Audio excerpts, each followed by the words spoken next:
Ndinopenda kusikazwa sorry for zati ndati musikazwa ndiloko kutendai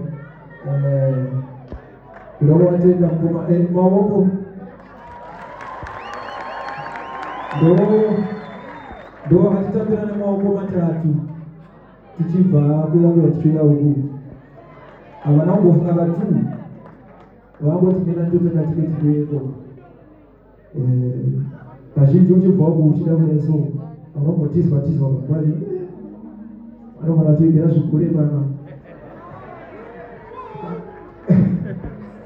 ndoda kutenda pasta wangu pasta outreach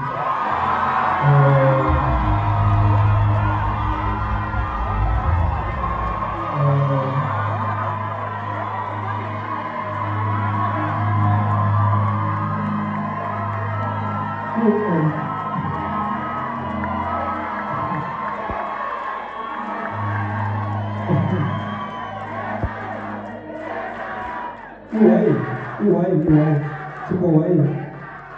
Bisha. Ndogo alifuti story. Uwezo wako kwa wanenga mesele wasikaziti kuva kupi. Wako zibawa fulira mkoma nako neso. Hapa ndina kato watu wakozo wako na saka lese wakazibawa nifulira ndokubera regerero. Ndika nakuchwa kwa. Tukakuta dawa maya mambo walimona walikushifa lezi. Asi warikutoona izvo zvavakutozandiwa ndokure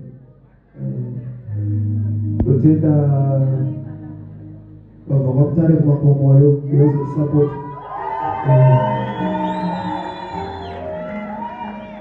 Daniels munhu wamwari futi kana vamwe vakoti vari kunyasa tisikuvaona kuti vanhu vamwari vakawanda Dani munhu wamwari okay.